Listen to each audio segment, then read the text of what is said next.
NCAA Sweet 16 continues on Friday night, March the 28th. 4 down, 4 more to go, and we get to the Elite Eight this Saturday and Sunday. And don't forget, I've been doing every single tournament game, every day here since the play-in began last week, and I will continue to do so. I'll have your Elite Eight games for Saturday and Sunday, free videos here this weekend as well. So make sure, thumbs up, like, positive comment below, and also click subscribe and click that bell here on WagerTalk TV. This is Steve Merril, WagerTalk.com, right back here on WagerTalk TV. And we're looking at the 4 Friday night games. Going to go down in rotation order. It's actually backwards start time. But hey, the betting rotation dictates it, right? And that's what we use here. And I am looking at the Odds Logic screen, by the way. If you'd like to try it for free for 7 days, oddslogic.com/SM. All right, we're looking at Michigan, Auburn here in the South regions. These games taking place in Atlanta, Georgia, hot Atlanta. And Auburn should have a nice little crowd edge here. And I think the end of the road begins for Michigan. You know, they won back-to-back games as an underdog last week, or 2 weeks ago, rather, in the Big Ten tournament, including beating Wisconsin. Yet Wisconsin got the 3 seed and Michigan got the 5 seed. You know, I really do think Michigan was kind of slotted in already. And that really does show the true indication of this team.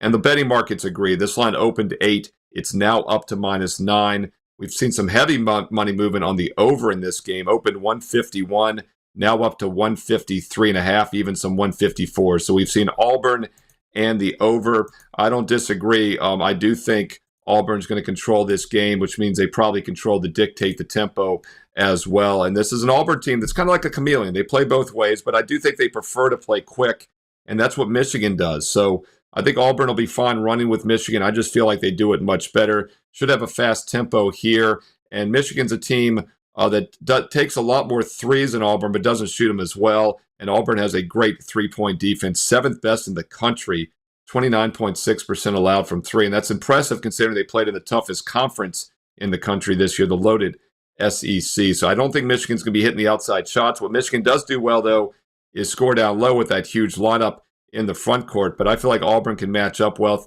with them in a fast transition game. Auburn's going to get some open court looks as well. And once again, we've seen money on Auburn and the over. I would agree with those moves here in this game. That is your late game in the South at 9:39 Eastern. First game in the South at 7:09 Eastern Friday night is Mississippi, Michigan State. Another SEC team, another Big Ten team. So both are SEC Big Ten matchups here in the South Regionals. And had a nice best bet winner on Ole Miss as an outright underdog last weekend, as I liked that matchup for the Running Rebels. I don't think the situation's as good for them now. You know, we used them on Sunday against Iowa State. They led that game from start to finish, won by 13. Really nothing misleading. They did shoot extremely well from 3, 11 for 19, but they were only plus 9 points from 3, and they won by 13 overall. So I don't really feel like it was a misleading win. But historically speaking, when teams have great offensive efforts, especially as an underdog, they do normally regress more times than not. So this is not probably a great setup now for Ole Miss. And meanwhile, we've got Michigan State coming off really 2 lackluster wins. They trailed Bryan early, very slim lead at first half, and then blew them out by 25. We did have a best bet on Michigan State, by the way, in that game last Friday. And then the New Mexico game. New Mexico was leading a good amount of that game. Michigan State, though, in the second half, pulled away and won by 8. Only 4 for 15 from three-point range, and they still won by 8. One thing I like about Michigan State as far as handicapping their games is you get a very clean handicap. And what I mean by that is they don't rely much on the three-point shot, and they don't shoot it well. So you don't have to worry about that random variance, which decides so many of these one-and-done tournament games nowadays. Michigan State's one of the weakest three-point shooting teams in the country, and they don't take many from 3. They get their scoring down low. They're a great offensive rebounding team, and that's been their take for over 20-some years with Tom Izzo. And boy, does that matchup jump out to me in this game. Michigan State, one of the top 20 offensive rebounding teams in the country based on offensive rebound percentage. Guess where Mississippi ranks? 313th. That is the biggest mismatch in this game. And when you know Michigan State's going to get more offensive rebounds than normal, do you really want to fade them in a basic straight-up win situation? I don't. I think there's some value with Michigan State. Yet, surprisingly, this line has dropped from -4 down to -3.5. I think we might see some more 4s, though, by tip-off, as it is -3.5, -15 in a lot of locations. As far as the total, it opened 144. It's been bet down a bit to 143. Both teams play moderate, slightly up-tempo basketball. And once again, Michigan State doesn't take a lot of threes, but they should get a lot of offensive rebounds in this game, which means the offense should score here. But if you look at the matchups efficiency-wise, both defenses hold the edge. So not too much movement so far on this total at 7 Eastern Friday night. All right, 2 down, 2 to go. Quick reminder, if you want my best bets, they're available each and every day on my page, Steve Merril, WagerTalk.com. And I do have 3 strong best bets ready already for Friday in the tournament. Also, big NBA card for this weekend. Major League Baseball has officially started. I know we're talking basketball, but don't forget about baseball. It has officially not have a best bet on Thursday, so you haven't missed anything yet. First client play might go Friday, might go this weekend, and you should pay attention. Last year, I won over 100 units in base. My all sports clients had already doubled their bankroll by the end of August in 2024, and we're looking to do it again in 2025. Get to my page quicker with that shortcut you see on your screen right now, wt.buzz/SM. And while you're there, check out my daily free play. I'm very selective, 2 to 3 best bets on average, which means that last cut, just a bit outside, goes up as a strong free opinion for everybody. It's a great way to build your bankroll and follow along. You can also see my last 20 best bets recapped at the bottom of the page. And as always, you can click on any of them afterwards to read the analysis. Go to my page daily. Check out the best bet recaps. Check out the bonus free play. And most importantly, check out my strong best bets. And when you're ready to take a serious long-term investment approach, consider using promo code SM365. That gets you 1 year all access, football, baseball, and basketball, college and pro, for just $1 a play. Don't have to memorize all this. It's all on my page right now, Steve Merril, WagerTalk.com, and get there quicker, wt.buzz/SM. All right, let's move over to the Midwest Regionals here as we finish off the Sweet 16 on Friday night. This is the late game, but it's the first one of the betting rotation. Purdue, Houston at 10:09 Eastern. By the way, the Midwest games are taking place in Indianapolis, and Purdue, maybe a little bit of a home crowd edge here, but Houston's such a tough team, and they travel so well with that great half-court defense. In fact, we have the last couple seasons, it's been Houston and Tennessee, the 2 best, most consistent defensive squads, and they're both playing in Indianapolis here. I'll get to that Tennessee game in a moment. So you're going to see some good basketball defensively if you're watching these games. And we have seen this total drop from 133.5 down to 132, even 131 now in some spots. So definitely some early sharp money on the under here between Purdue and Houston. Very little movement on the side, though. Houston opened -8, and they're still -8 across the board. Purdue, up and down team over the years in the tournament under Matt Painter. Hey, by the way, I love the comments. I read the comments here. I reply back. I was mentioning that a couple videos ago, and many of you stood up for Matt Painter, said overall his record's been pretty good, and you're probably right. When you lose as a 16 seed, though, it always taints your short-term vision, although they made it to the finals last year, just like UVA did a few years back. They lost as a 16, won the whole thing. Purdue lost as a 16, and then last year lost in the national championship. So far, so good. 12 14-point wins over High Point and McNeese, 2 dangerous teams. I thought those were both quality underdogs, but huge step up in class now against Houston, who really is as good as anybody in the country. The problem with Houston, though, is that they always seem to have one off game, and you got to win 6 in a row. And they always seem to have that one off offensive game. Haven't done so yet, and I do think this is a better offensive team than they have had in years past, but I understand that move to the under. I don't disagree. From 133 down to 131. These are 2 slow half-court tempo teams. Houston, one of the 5 slowest teams in the country, as always. Purdue barely ranks in the top 300 in pace either. And both teams give up a lot of shots from three-point range.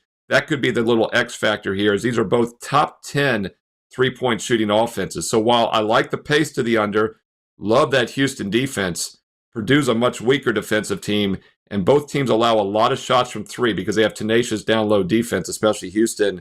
If the shots are falling, it could be a little tricky because these teams both rank top 10 this year in field goal percentage from three-point range. That gives me a little hesitation. Otherwise, I can understand why the money has come in on the under in this one.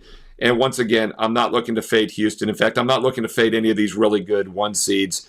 I mentioned this in Thursday's video. I went back and checked. The last 7 NCAA tournament winners have gone 32-9 combined against the spread. Once again, the last 7 national champs, 32-9 against the spread in their given season, including 6-0 UConn last year. We've had a few other 6-0s, a 5-1. Can Houston win it all this year? I know many of you think they can. If that's the case, you probably don't want to be fading them. I would lay it if you're going to play it with Houston. All right, your final game in the Sweet 16, at least on the betting rotation, actually goes earlier in the Midwest, and that is at 7:39 Eastern. Houston, not to Houston, before the Houston game, Kentucky, Tennessee, as you see on the screen there. And this is the 3rd time these teams have played. You know, the committee tries to avoid having conference teams play until like the 3rd round, which is what we're in now, the Sweet 16. It's almost inevitable when you have, 14 out of your 16 teams make the tournament from the SEC. This is the first head-to-head matchup we've had in the first third head-to-head matchup that we've had in the tournament this year. And yes, Kentucky won the first two meetings. Not a surprise. I said this pre-tournament.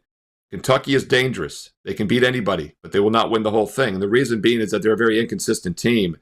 They're great in any one-game scenario, and we saw that twice this year against Tennessee, but they're not going to string together another 4 wins, in my opinion. I actually think the run ends in this game. I like the fact that Tennessee lost those regular season meetings. I think they'll be extra focused here because of it.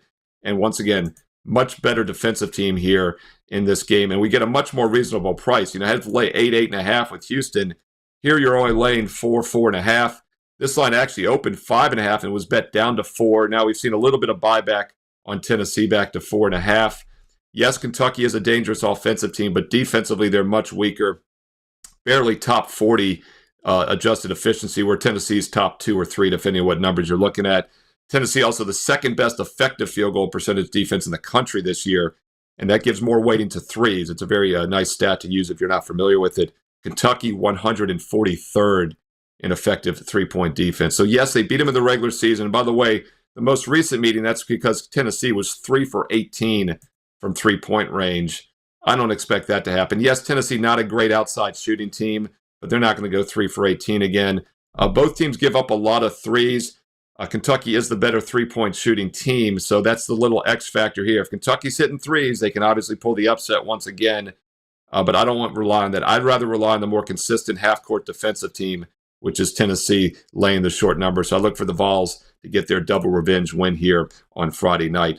Total, by the way, has dropped from 146 down to 144, 144.5, and that makes sense. I think Tennessee and the under are correlated, whereas Kentucky and the over are probably correlated as well. Tennessee plays at one of the 30 slowest paces in the country.